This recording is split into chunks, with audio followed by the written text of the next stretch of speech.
Bonsoir François Bayrou. Bonsoir. Merci d'être l'invité de BFM TV ce soir. Vous êtes le président du Modem, bien sûr, et vous publiez De la vérité en politique chez Plon. Ça tombe bien. Il y avait un débat important, un débat politique cet après-midi à l'Assemblée nationale, un débat de censure. Alors, qui a dit la vérité cet après-midi à l'Assemblée nationale? Jean-François Copé ou Jean-Marc Ayrault? D'abord, votre première impression, et puis je vais vous faire écouter quand même deux phrases.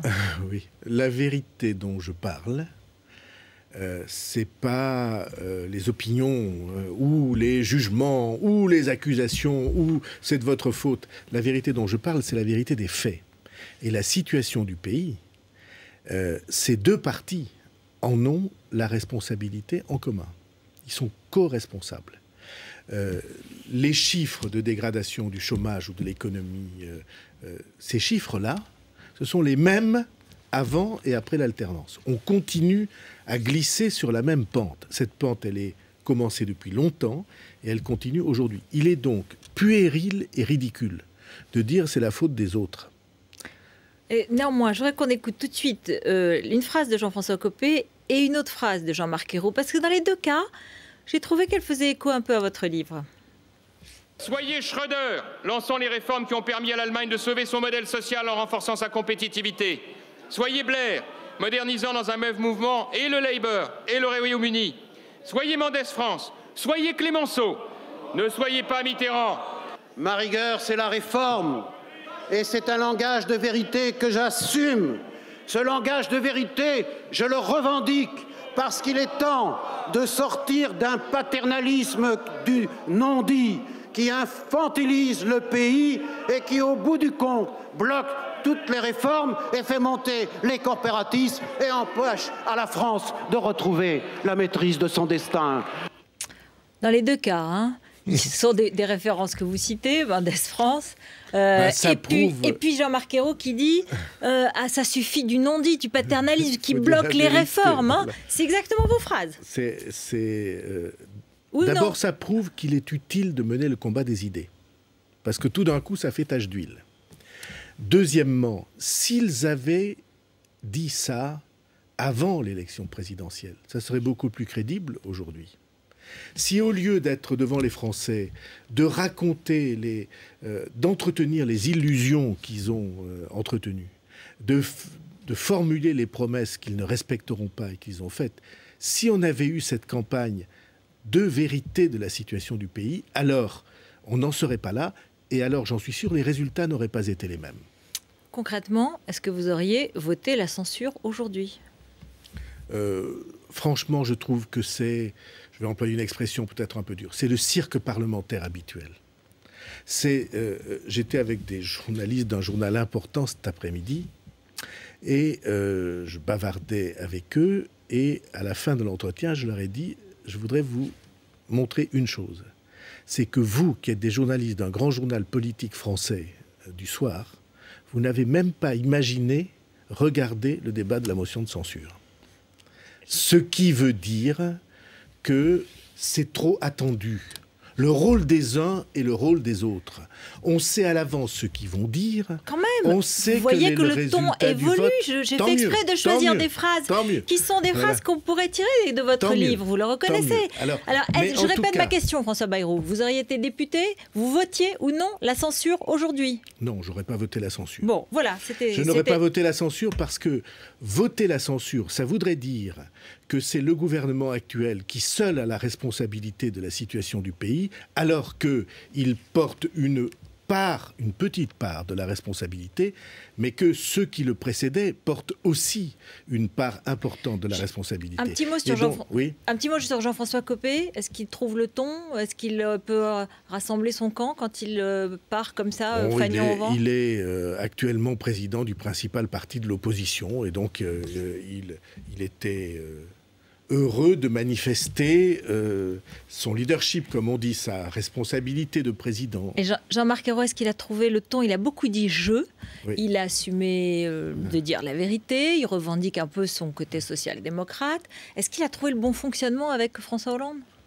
Bon, en tout cas, il n'y a pas de clash entre le président et le Premier ministre. Il y en a eu dans le passé, assez souvent.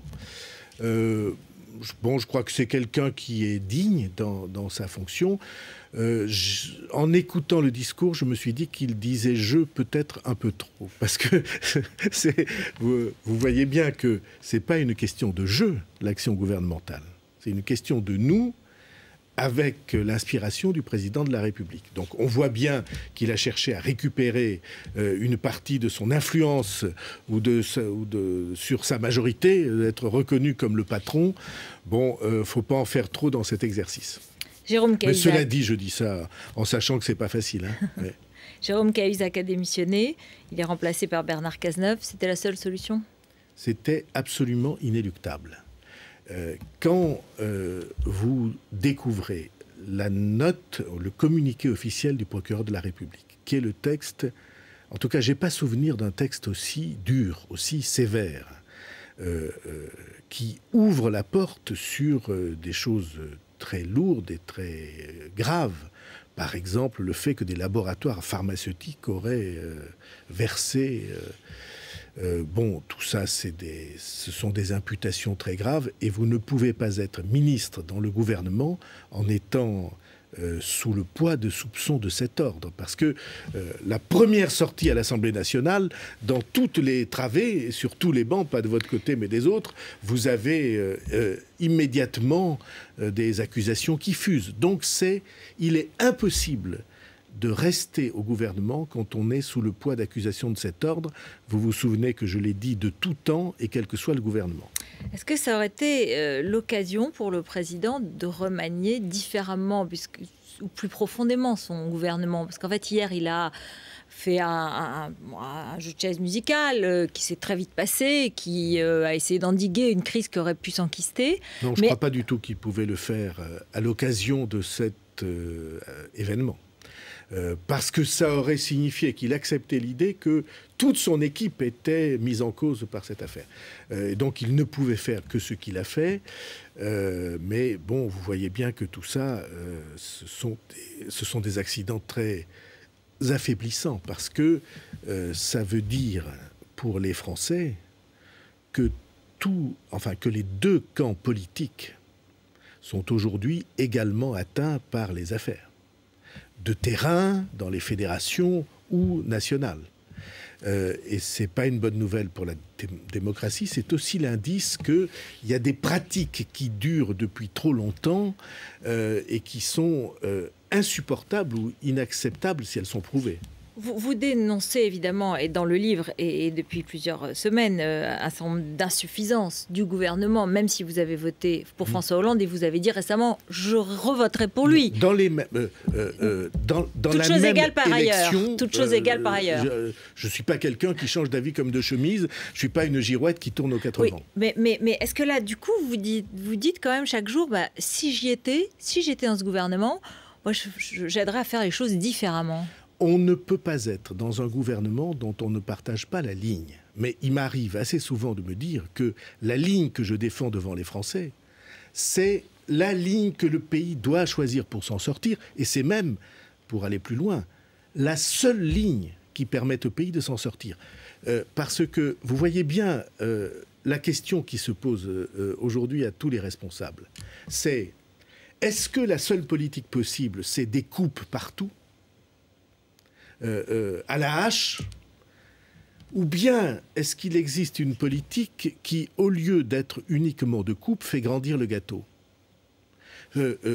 créer des richesses, produire des emplois, créer les ressources qui permettent de faire le modèle social et de service public. Mais quand François Hollande fait le plan de compétitivité, la sécurisation de l'emploi, ou même il commence à parler de plan de réforme des retraites, soyons clairs, oui. ça va. Est-ce qu'il est sur le bon chemin, ou est-ce qu'il va trop lentement, ou est-ce qu'il devrait aller beaucoup plus vite, ou est-ce que c'est encore trop timoré? Pour la plupart des Français, ce n'est pas clair. Il doit être plus clair. Il y a des mots. D'abord, au passage, sur la réforme des retraites, il serait plus crédible s'il n'avait pas défendu tout au long de la période précédente l'idée qu'il ne fallait pas de réforme des retraites, ou qu'en tout cas, ce n'était pas comme ça qu'il fallait la faire.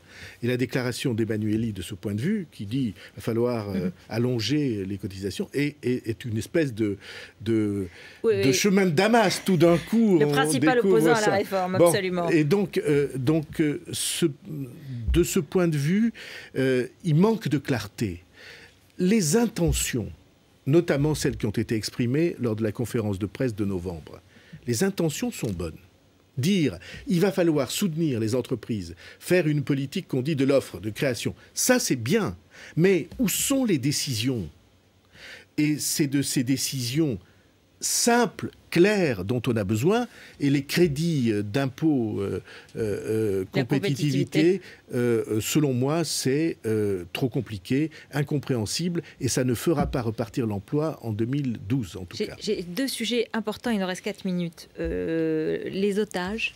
ACMI revendique aujourd'hui l'assassinat d'un otage, et ça intervient à un moment où François Hollande dit clairement on ne paye plus les rançons. Est-ce que c'est la bonne politique? On sait qu'il y a une famille avec des enfants qui sont aujourd'hui otages. La responsabilité politique, c'est d'être solidaire de ce que fait le gouvernement. Quand on considère que le gouvernement a pesé le pour et le contre, on a payé. On disait qu'on ne payait pas dans la période précédente. Mais enfin, on a payé à grande guide. Et ça a multiplié les otages. Alors, je ne doute pas que le gouvernement ait réfléchi à cette affaire. Il faut de la solidarité, et je ne doute pas en même temps qu'ils font tout ce qu'ils peuvent pour libérer les otages de toutes les manières possibles. Mais ouverte le principe, et secrète. Bien sûr, mais le principe d'affirmer, d'afficher qu'on ne paye plus de rançon, pour vous, est un pas en avant, est une bonne décision. Un pas en avant, je ne dirais pas les choses comme ça. Mais il me semble que les pays qui ne payent pas pour les otages ont moins de prises d'otages que ceux qui payent. Par exemple, Israël ne paie jamais, ils n'ont presque pas de prise d'otages. Les États-Unis n'ont presque plus ou presque pas de prise d'otages. Les Chinois non plus. Les Chinois n'ont jamais ou presque jamais de prise d'otages. Et donc, alors c'est difficile parce que je pense aux familles de ces otages et qui nous écoutent. Donc je ne parle pas de ça avec légèreté, je ne parle pas de ça comme si c'était simple. Mais il me semble qu'il est responsable de se serrer les coudes et de penser qu'en effet, la France a besoin de faire preuve de fermeté. Vous aviez parlé d'un scandale d'État sur l'affaire Tapie. L'appartement de Christine Lagarde a été perquisitionné aujourd'hui, le domicile parisien, dans le cadre justement de l'affaire Tapie. On parlait tout à l'heure de Jérôme Cahuzac, on parlait d'un certain nombre d'affaires. Est-ce qu'aujourd'hui, vous dites il faut que Christine Lagarde démissionne de son mandat du FMI? Bon, j'ai exprimé au moment de sa nomination des interrogations en disant un jour, vous aurez, au bout de cette affaire, la communauté internationale qui va découvrir que peut-être il y a eu des pratiques qui sont des pratiques inquiétantes et peut-être même inacceptables, illégales, enfin bon. Parce que c'est très important, les accusations. Faux et détournement d'argent public. Et donc, tout ça donne une très mauvaise image de la France, et la multiplication de ces affaires dans les deux camps est de très mauvais aloi pour le pays. Mais je ne parle pas de démission, parce que la démission ne peut intervenir que quand des accusations extrêmement précises sont formulées. En tout cas, la succession des directeurs généraux du FMI et des affaires qui les touchent, pour notre pays, c'est pas ce qu'on pouvait espérer de mieux. On a l'impression que les ministres du budget, les directeurs généraux du FMI, enfin, il y a une malédiction. Un rapport avec l'argent particulier? Non, je crois pas du tout. Je pense pas du tout qu'un directeur général du FMI soit accro à l'argent. Il s'occupe des grands problèmes économiques et monétaires du monde, mais c'est pas pour ça qu'il est accro à l'argent. La faute, si faute il y a, et je crois qu'elle y est, c'est avant. C'est quand, au cœur de l'État, a été préparé, concocté, conduit à son terme une opération qui était illégale, selon moi, et contraire à l'intérêt du pays. Juste un tout petit mot, le retour de Bernard Tapie comme patron d'un groupe de presse. Bon, je pourrais en dire beaucoup, mais je voudrais qu'on ne se trompe pas. Ça n'est pas Tapie la question. La question, c'est l'État qui a organisé une opération en direction d'intérêts privés, mais c'est l'État qui aurait dû défendre la loi et le contribuable. Merci beaucoup. C'est l'État qui est responsable. Tapi n'est que celui qui a bénéficié des largesses. Merci François Bayrou. De la vérité en politique, une lecture intéressante. Restez avec nous dans un instant. On revient justement sur la revendication d'AQMI, mais aussi sur les printemps arabes. Que deviennent-ils? C'est le regard de Gilles Kepel qui publie Passion arabe chez Gallimard demain. Et puis c'est le journal de Rachid Embarki, bien sûr.